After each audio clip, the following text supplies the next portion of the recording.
Hi, I'm here with Associate Professor Jim Helfield from Western's renowned Huxley College of the Environment. We're going to talk a little bit today about the removal of 2 dams on the Elwha River in Western's Olympic Peninsula.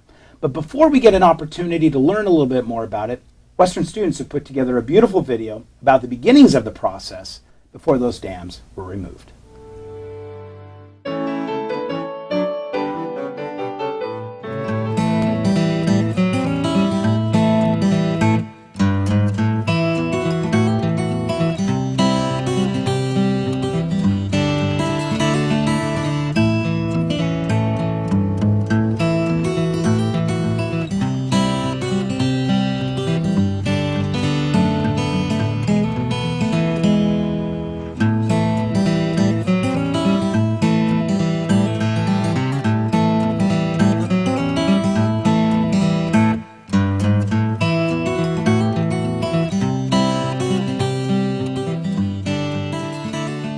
Basically, the tribes always knew that they need to take care of the environment and the surrounding areas for the purpose of just basic survival. They knew if they couldn't take care of the environment around them that they weren't going to live for very long.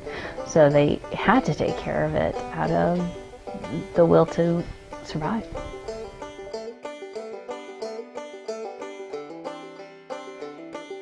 What has historically happened because of the dams in the Elwha and where they were located is they cut off 90% of the habitat for salmon to use.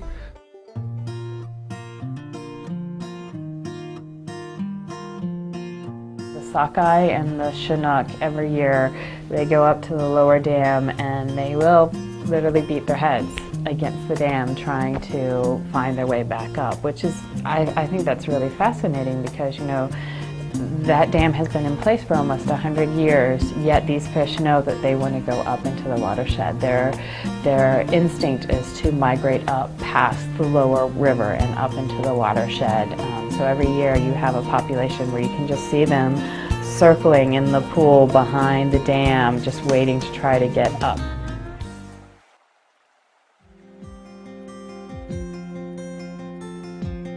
One other thing that's unique about the Northwest Forest and the salmon is that because the salmon live for several years in the ocean, when they migrate up, they're actually bringing ocean nutrients back up into the watershed. And as they swim up, spawn, and then die, as their bodies decompose or are being eaten by bugs or other species, it provides a natural fertilizer to our forest. So we actually have healthier forests because of the salmon.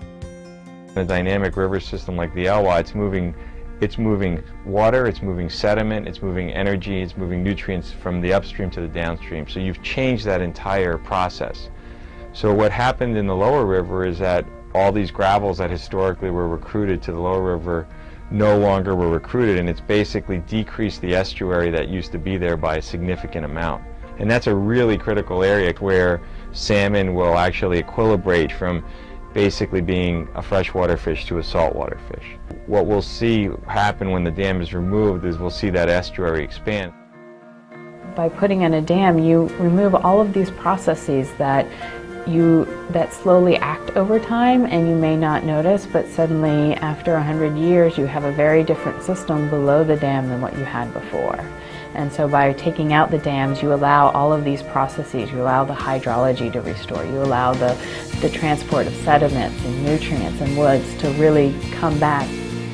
Even during the 1920s and 1912, when the dam was built, tribal members and the elders said it's going to destroy our fish runs. It's going to kill them off, and they voiced their opinion, but there was nobody during that time in 1912. In 1912, they weren't even considered a U.S. citizen. So there was nobody to voice their opinion to, nobody to go to make a complaint or lodge a concern.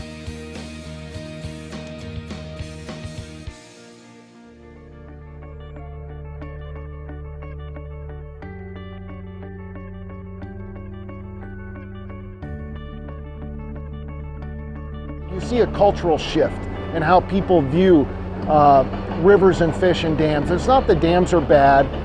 Some dams are definitely necessary and they provide clean power, but we have lots of dams in places that probably are going to be looked at and re-examined. And the Elwha is going to be the first one of those.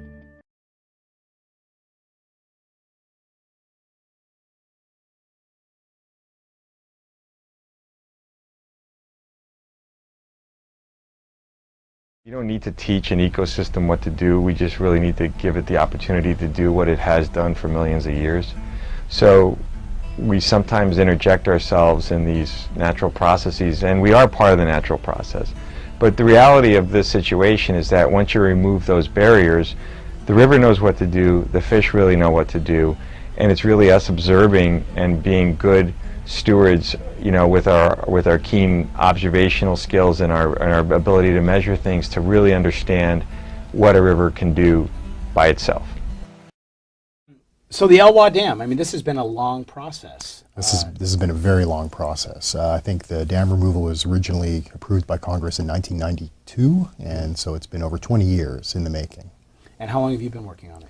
I've been working off and on various projects associated with the dam removals since about 2005. Okay. And what kind of research are you doing on the dam?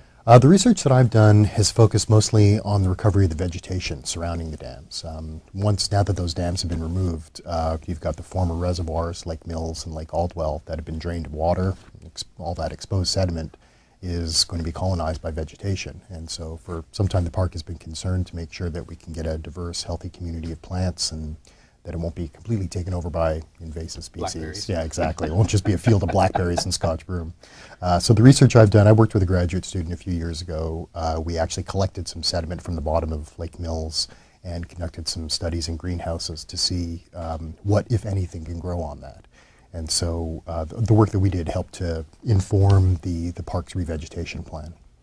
So tell me a little bit about the sediment itself. I mean, is it rocky? I mean, it's kind of, to me, it's so interesting. I mean, I always look at a lake and I always wonder, okay, what's the bottom of a drained lake look like? You know? Well, when you have a dam, the most obvious thing that it does is it stops the flow of water. But when you stop the flow of water and you turn a river into a big lake, what that does is it allows a lot of fine sediment to settle out of the water and settle on the bottom. And so as a result, after 100 years of having that dam in place, the bottoms of especially Lake Mills is full of extremely fine sediment. We dug this stuff up and it's silt. It's got a diameter of about 15 microns, which is very wee. And it's essentially got two textures. When it's wet, it's like porridge, and when it's dry, it's like concrete. So it's a very tough growth medium. There are some plants that don't do well on it, but there are some plants that can survive on it, that can colonize. And actually, after 2 years, the revegetation work has been going on, and it's starting to green up. It's starting to look pretty good. That's neat. Mm-hmm. So one of the real benefits, of course, to Western, and one of Western's real strengths is that we get professors like you who get to work with students as undergrads That's who right. get to do research. Our undergrads get an opportunity to do research that so many other schools don't get that opportunity to do. Yeah. And so when you're working with students, how have you used our students over these years? I mean, you've been doing this for 8 years, I think. Yeah, now, about that, yeah. Well, the project I talked about earlier, that was with a graduate student, and so we involve our graduate students quite a bit also. But as you said, we do have a lot of undergrads working. For several years, Huxley had a grant from the National Science Foundation, a research undergraduate education grant, and that funded a lot of small-scale projects. What we like to do is when we have a large-scale project like this, we like to find little sort of bite-sized pieces of it that we can apportion out to different undergraduates and graduate students. And so our students, as well as the students from Huxley's program on the peninsulas, have been doing some really interesting work looking at effects on the vegetation removal, bird communities. We've also had some students doing some interesting work looking at the importance of all those nutrients in the salmon carcasses coming upstream. In the video, we heard them talk about that, how the salmon come up from the ocean, they bring all those nutrients in their bodies, and then when they die, all those nutrients help feed the ecosystem. And so we had a student a few years ago from the Peninsula's program. Dissecting fish. She was actually taking core samples from trees to see the extent to which some of these nutrients might actually be helping to foster tree growth alongside the stream. So it's all connected. Wow. So what's the benefit of having the students come on out there? I mean, it seems like kind of an obvious question, right? I mean, it's going to benefit them, but... Well, it's what we're here for. You know, our mission at Huxley College is to teach courses and conduct research in the field of environmental science. That's our mission. That's what we're here to do. And I can stand in a classroom and I can talk about something all day, and I can show pictures of it, but it's not the same thing as getting out there and seeing it and actually working with the equipment and getting your feet wet and being out in the field. Sure, absolutely. Yeah, I mean, you know, they say a picture is worth 1,000 words. Well, actually seeing it Standing in person there is worth 1,000 pictures. Yeah. That's true. So the Elwha Dam, you and I, when we were talking earlier, you had mentioned that it's the largest dam that's been breached in the United States. Is that right? Or This is the largest dam removal project ever undertaken, definitely in the States, probably in the world. It's the largest one that there have been quite a few dam removals in the States, but they've been mostly much, much smaller than this. So this is, you know, the Elwha Dam was about 100 feet tall, and the Glines Canyon Dam was 210 feet tall. So this is a lot of dam being removed. So there's a lot of people on it. You're on it. Are there any other faculty here at Western? Yep. My colleague John McLaughlin has been doing a lot of work there, looking at the effects of dam removal on bird communities, and he's also been doing some interesting work looking at how bird communities might help facilitate some of the revegetation work. Sure. I have some other colleagues with NOAA down in Seattle that have been doing a lot of really top-notch work on the fish recovery, the recovery of the fish populations.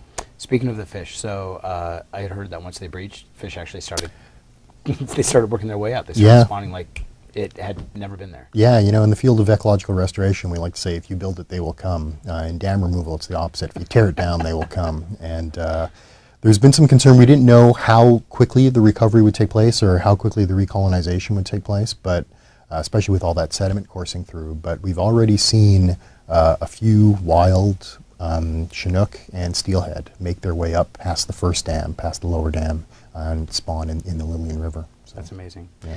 Well, it is really a pleasure to meet you. Thank you so much for coming into the studio. One of Western's fantastic professors, very popular professor, and also an outstanding researcher, Associate Professor Jim Helfield in Western's Huxley College of the Environment. Thanks.